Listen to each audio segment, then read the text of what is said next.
Good day, everybody. This is Justin from the RC and Coffee YouTube channel and Facebook page. If you haven't had a chance to do so, please consider supporting us by subscribing to the YouTube channel. And if you do like this video and find it interesting, don't hesitate to click on the like button. Without further ado, today we'll talk about the RGT CRUSHER. Now, its official name is the RGT EX86181, so that's a mouthful. What I found interesting about this particular truck is not only the price. So it retails for around $360 on RGTs and Banggood. You had maybe $25 for shipping in the US, and you have between a 380 and 400 USD rig, which is great value. It's the fact that it's also a simple truck. It offers no apologies. It's not a the latest and greatest in terms of technology. It kind of reminds me of in terms of philosophy, not in terms of layout, of the previous SCX10s, so the 1 and the 2. They were just simple rigs, reliable, well done, nothing that was not needed, just what was needed, and they did it well. And I'm noticing that a lot of Chinese companies these days offer products with that characteristics, and they are worth our time and consideration.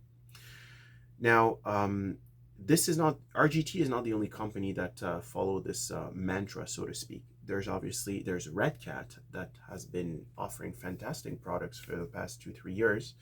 And I have to say that Cross RC, which is not known to be a low budget company, with the AT4 really offers great value and a solid alternative to the Traxxas TRX4. Now, to get back to this car, it looks great. The amount of molded plastic is really surprising. So you've got the bumper there with the ability to have a winch. You can install the winch behind. I'll show that to you guys later. What's interesting is that so obviously you've got the lights. Oh, it comes with LEDs from from the factory. So a lot of value there. You've got your mirrors. They fold. They are not. The plastic is somewhat supple, which is good if it falls over, but I can see these guys. Breaking. They're definitely not rubber, but they're nice to have. You've got this exhaust there, and the rear cage is really nice, very sturdy. There's barely any flex in there, and it gives it a very nice look. Now, this you'd think is part of the rock slider. It's not. It's actually connected to the body, so I guess it adds rigidity. At the same time, you kind of have to be careful because it's not. This is not an area where you want to put some some pressure there. It has some sliders underneath, and they're particularly flat for the most part, except on the edges. But this is not one of them, so just be careful when you drive this rig. Before we dive into what's under the hood, I want to show you what comes with this rig, out of the box. First of all, there's one of the best manual that I've ever seen. The pictures are very clear. The explanations are extremely well laid out. I do appreciate the fact that what they've decided to do. You've got your blown up pictures, and right underneath you've got the parts that go with that picture with a different angle, so you really see what they're. So if you're not sure what they look like here, you get to see to have a different perspective there. It's well laid out, it's airy, nothing's being cramped. I really appreciate that. So that's that for the manual. I could go into what I do like about the rig from the manual, but I'll open it up for that specific reason. What else? You get those 2 stickers. That's for the rear deck. I'm not sure which one I'll be using, but probably the metal one actually. But it's for this part there. That's nice. You've got a sticker sheet, kind of random stickers, nothing that is a relevant point of reference for us in North America, but it's really cool nonetheless. Oh, there's Camel Trophy. What am I talking about? Yes, so there's one, although that's more Europe. What else do you have? That's something I had never seen before. It is a Euro plug charger with a DIN adapter, so that's interesting. Definitely not using that, but it's cool to have it. You've got caps for the nuts on the wheels. You've got battery straps and additional wipers. Actually, those are not additional wipers; they're optional ones. They haven't been installed on this. And you've got the the appropriate screws for the your nut cover. All right, so let's dig into the rig. So tons and tons and tons of molded plastic. First impression, it looks amazing. It looks really good. But if I look into the details, I can see which corners they've cut, and that's not a bad thing. They in my opinion, they cut the right corners. The Lexan is not really well. It's not really well cut. You can tell someone probably had a pair of scissors. It's far from perfect. It's almost like chiseled here. But hey, you really gotta look. And when you're gonna be driving this rig, you'll never know. It'll be dirty in no time. It'll cover any blemishes. The plastic itself, there's some the paint job is not great. I don't know if you can see at the top. The paint is uneven. The plastic has a few bubbles. So, quality control is not exactly on point. But details, again, it's a sub $400 rig. I can accept that. That's fine. What's nice? Well, it comes with these guys. Now the bumper is made out of plastic. I guess the shackles. I'm not trying to call those things, but those guys are made out of plastic, but they're really thick. So, and the rig is relatively light. So, I think they'll do the job. And you've got two more at the back here. Oh, by the way, this light does work.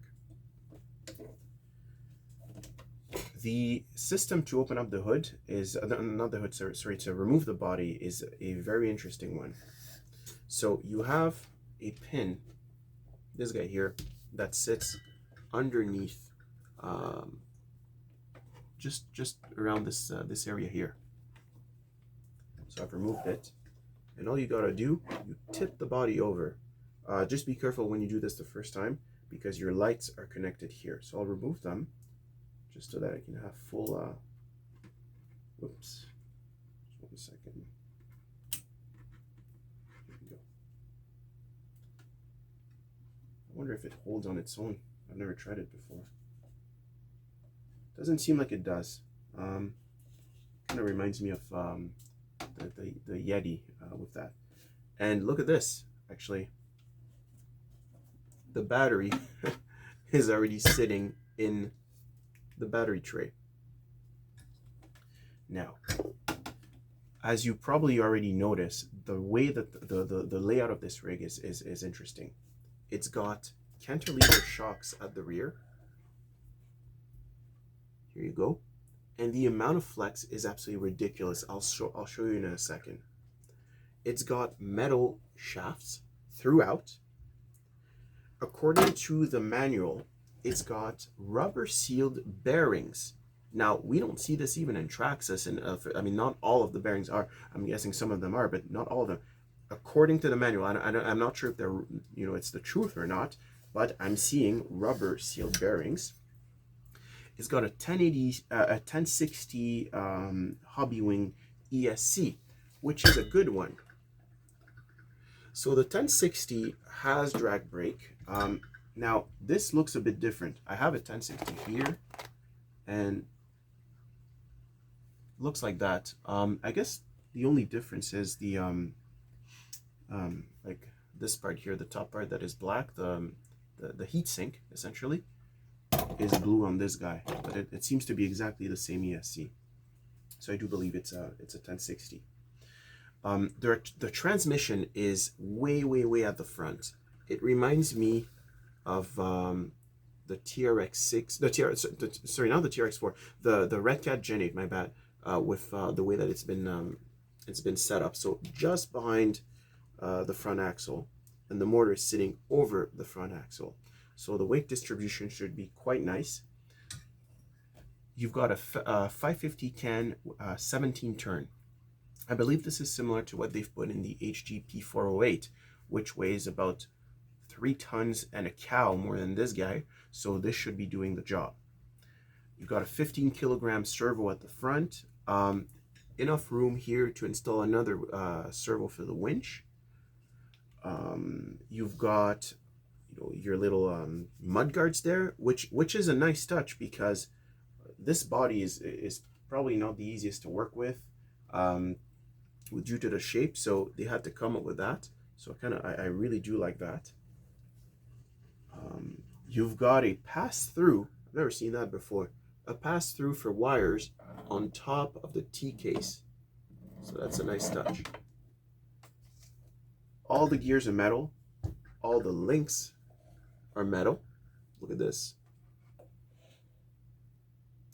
The axles are standard, so there's no portal axle or anything in this. The battery tray is slightly on the small side, but at the end of the day, batteries are getting smaller and smaller. It's not small by any stretch of the imagination. It's actually larger than the battery tray that was on the SCX10 2. I'm not sure about the 3, but the 2 definitely. So no worries there. But just something to keep in mind. It will be limited in terms of height due to the mechanism, but the clamping mechanism. But then that's probably why you have the strap as well that comes with the optional part. So I guess they thought of that. I did notice. I'm just gonna put this here. The chassis does have a bit of flex. It's not nowhere near as bad as the SCX10 2, by the way, or the Crosser CAT4 actually. Whoops, there you go. It is better, definitely. It's a shorter chassis too, so it is to be expected. But what's really interesting is that even the links for the cantilever shocks, they're made out of metal. Well, it's hard to tell because the rod ends are so big relative to the links. The links are really tiny. They're like 2 millimeters long. I don't know if you guys can see from there. The little red thing that you're seeing close to the bottom wheel. That is actually the length of the link, but that's metal, and it's technically adjustable. Now, so metal gears, rubber sealed bearings, metal everywhere. 550 motor. So far I'm really impressed. And the shocks, metal shocks, 2-staged. And take a look. Let's take a look at the flex.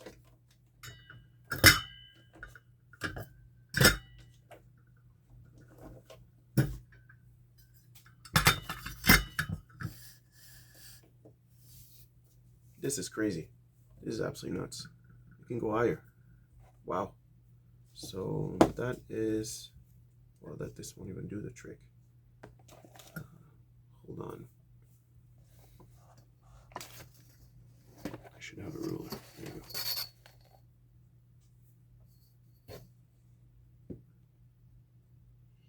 That's almost 4 inches of flex.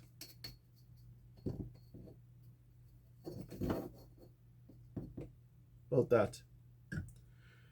Now, that flex though comes at a cost, and it's not a big one, but it's stability.